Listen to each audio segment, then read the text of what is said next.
The Phoenician Scheme, 2025, is a darkly comic eccentric adventure centered on Anatole Korda, one of the richest and most controversial businessmen in Europe. The film begins with chaos. Korda is aboard a small aircraft that has clearly been sabotaged. The pilot desperately tries to keep the failing plane in the air while arguing with Korda, accusing him of forcing the flight despite warnings of possible sabotage. The plane loses altitude rapidly and the pilot finally crash lands it in a cornfield. The media quickly reports Korda dead in the fiery wreckage. Journalists describe him as a mysterious and infamous tycoon involved in arms aviation and shadowy financial dealings. Known in banking circles as Mr. 5%, Korda has long been accused of bribery, tax evasion, price fixing, and secretly manipulating international trade agreements. He has survived multiple plane crashes before, and even this disaster does not kill him. In fact, he survives yet another assassination attempt. Meanwhile, powerful figures from several nations secretly gather to discuss Korda. Though they are usually rivals, they share a common hatred of him because his schemes disrupt their economies and political plans. They agree that his newest venture must be sabotaged. If possible, they intend to financially destroy him before the project succeeds. After surviving the crash, Korda summons his estranged daughter Liesel, whom he has not seen in 6 years. Liesel is a devout novice nun preparing to take final religious vows. Korda unexpectedly announces that he has made her the sole heir to his massive fortune and the provisional manager of his business empire after his death. Liesel is confused and suspicious. Korda has 9 sons who seem more obvious heirs, but he dismisses them and insists they will not inherit anything. Liesel immediately confronts him with rumors that he murdered her mother. Korda angrily denies the accusation, though he admits that in the past he has hired violent men to carry out dangerous tasks. Liesel remains uncertain whether she should trust him. Korda then reveals the centerpiece of his life's work, the Phoenician Scheme, an enormous infrastructure project intended to transform a poor region into a thriving economic corridor. Using a collection of shoeboxes filled with plans and contracts, he explains the project piece by piece. It includes a dam, canal, railway networks, tunnels, ports, and huge labor forces that will build the entire system. By connecting trade routes across the region, Korda expects commerce to explode in value while he secretly collects a 5% share of the profits for decades. The scheme is audacious, possibly unethical, and financially risky, but Korda believes it will make him even more powerful. Liesel is disturbed by the plan, especially the use of cheap or even slave-like labor. She struggles to reconcile her moral beliefs with the opportunity to control enormous resources that could potentially be used for good. She writes to her convent about the situation, describing her father as a ruthless and lonely man who seems incapable of love. Still, she begins to believe that perhaps God has placed her there for a reason, to guide the fortune toward charitable purposes. While explaining the project, Korda introduces another strange figure, Professor Bjorn Lund, a shy Norwegian scientist hired as tutor to the children. Bjorn specializes in insects and natural sciences, but his awkward personality and philosophical musings make him stand out. Liesel and Bjorn gradually develop a curious friendship. Bjorn admires her intelligence and beauty, while she is intrigued by his scientific outlook and gentle honesty, even though she insists on maintaining her religious vows.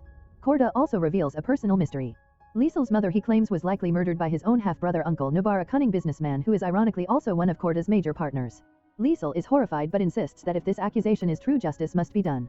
Korda promises revenge, though it is unclear whether his motives are sincere or merely strategic. Soon after, disaster strikes Korda's financial empire. Prices for crucial construction materials, especially rivets, bolts, and gravel, suddenly skyrocket across the entire region. His enemies are manipulating the market to sabotage the Phoenician Scheme. The sudden increase creates a massive financial deficit called the gap, which threatens to bankrupt the project. To save it, Korda must urgently renegotiate deals with each partner involved. Korda begins a frantic journey across several countries, traveling with Liesel and Bjorn to meet investors, princes, bankers, and industrial magnates. Their trip becomes increasingly dangerous because assassins continue trying to kill him. Korda carries hand grenades for protection and treats assassination attempts almost casually, as if they are a normal part of his life. Liesel is shocked by his paranoia but also impressed by his resilience. During one visit, they meet a young prince whose kingdom hosts part of the construction project. Negotiations become tense when financial disputes threaten to collapse the agreement.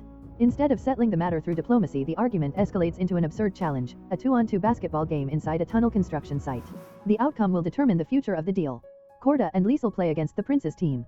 The bizarre match reflects the film's dark humor and the strange logic of Korda's world, where massive political decisions are made through unpredictable means. Throughout the journey, Liesel begins to see different sides of her father. Despite his ruthless reputation, he occasionally shows vulnerability. He admits that his childhood was cold and loveless and that he never truly learned how to care for people. Liesel also learns that he has secretly followed her life from a distance, monitoring her education and health. Though this revelation feels intrusive, it suggests he has always cared about her in his own strange way. After the tense negotiations in the tunnel, the final shot of the basketball challenge determines the fate of an important agreement. Prince Farouk takes an extremely difficult shot from the end of the train tracks. Korda promises that if the prince succeeds, the business deal will proceed according to the original contract, although one of the partners must cover 10% of the huge financial deficit known as the gap. If the prince fails, the rucksack containing $500,000 Swiss francs will be handed over instead. Liesel briefly prays for divine help, asking for good fortune in her father's complicated business dealings. Miraculously, the prince's nearly impossible shot goes in, stunning everyone. The agreement continues, though the gap remains only partially covered. While traveling afterward, Sasa secretly continues manipulating negotiations. During a phone call on an airplane, he falsely claims that the Sacramento Consortium has agreed to cover the entire financial shortfall even though they have not. Liesel immediately realizes he is fiddling with the agreements, again his habit of altering deals to pressure partners. Shortly afterward, they discover a bomb hidden under the lunch trolley. With only minutes before detonation, the pilot rushes to land the plane. They survive, again reinforcing the strange pattern of near-death events that seem to follow Sasa everywhere. The trio soon arrives in Marseille for another meeting with a powerful figure known as Marseille Bob. Sasa pretends that everything in the Phoenician scheme is proceeding perfectly. However, Bob receives an anonymous letter exposing the financial gap and accusing Sasa of deception. Bob immediately suspects Sasa himself wrote the letter as part of a crude blackmail strategy. The argument escalates until armed militants suddenly burst into the nightclub where the meeting is taking place. The attackers claim to represent a revolutionary militia and announce that they are robbing the establishment to fund their political movement and help widows, farmers, and the poor. During the chaotic robbery, gunfire erupts. Sasa is shot, but the bullet is slowed by his diplomatic credentials in his pocket. Bjorn, his quiet tutor and assistant, helps treat the wound. Despite the violence, the business meeting resumes as if nothing unusual has happened. Sasa continues pushing his partners to cover more of the financial gap. Eventually, he resorts to a shocking tactic. He pulls the pin from a live hand grenade and threatens to detonate it unless they agree to help fund the project. His partners reluctantly concede additional investment, partly out of fear and partly out of admiration for his absurd determination. Meanwhile, political forces around the world continue trying to sabotage him. Intelligence reports reveal that Sasa's resources are dwindling as his partners grow suspicious. During this time, Bjorn reveals a major secret to Liesel. He is actually an undercover American intelligence agent named Carlson. His mission has been to observe Sasa and undermine the Phoenician scheme because governments believe it threatens global stability. Bjorn admits he initially approached Liesel as part of his mission but insists his feelings for her are genuine. Liesel feels deeply betrayed by the deception. As tensions rise, Liesel confronts her father about the past. She recalls a disturbing childhood memory from the night her mother disappeared. In the memory, she sees her father arguing while her mother stands in the background preparing to leave. Sasa finally confesses part of the truth. He explains that Liesel's mother had taken lovers, including his own half-brother Uncle Nubar. Out of jealousy, he forged letters making Nubar believe she was betraying him with another man. This deception likely caused Nubar to murder her and the secretary involved. Sasa insists he never killed anyone himself, but he admits his lie indirectly caused her death. Liesel forgives him, though she remains deeply conflicted. While traveling again by plane, Sasa receives an urgent political message. A parliamentary motion has passed that could seize all his assets and imprison him unless he returns home quickly with legal documentation. During the flight, someone poisons the pilot's beer, causing another near crash when a fighter jet appears and forces them down in the jungle. The group survives yet again. Stranded in the jungle, they encounter a band of communist revolutionaries who operate a hidden camp. Surprisingly, the leader is an acquaintance who once did business with Sasa. Although the revolutionary opposes capitalism, even he finds the Phoenician scheme fascinating because it defies traditional economics.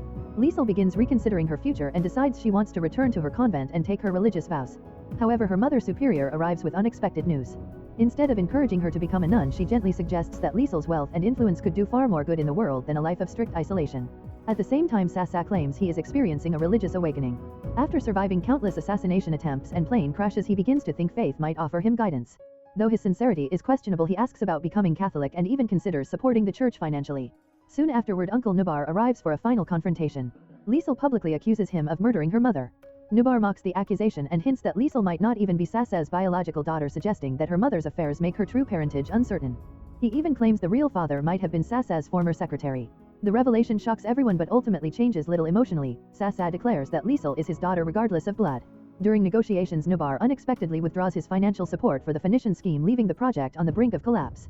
In response, Liesel makes a dramatic decision. She offers to cover the entire financial gap herself, sacrificing her inheritance and future fortune to ensure the project continues, but only if it improves the lives of the region's poor, ends the famine, and pays the workers fairly. Her sacrifice shocks both men. However, just as it seems the deal might succeed, Nubar privately admits that he has been orchestrating the assassination attempts all along. His motive is simple rivalry and resentment toward his brother.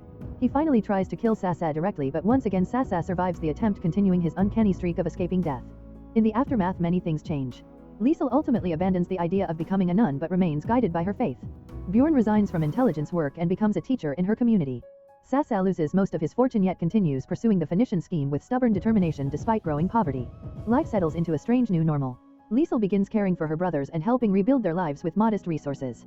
She reflects that her father's enormous project may be reckless and possibly harmful in some ways, yet it might also produce real benefits for struggling people. The story ends with a sense of unresolved ambition. Sasa remains relentless, still pushing forward with his grand scheme even after losing nearly everything. Liesel watches him with a mixture of admiration and skepticism, recognizing both his brilliance and his flaws. The Phoenician scheme continues expanding, uncertain whether it will become a miracle of development or another disastrous gamble. In the end, the film portrays a world where family, loyalty, faith, ambition, and deception constantly collide, leaving the future unpredictable but strangely hopeful. If you enjoy watching this video, then subscribe to Angel Recaps for the latest movies explanation.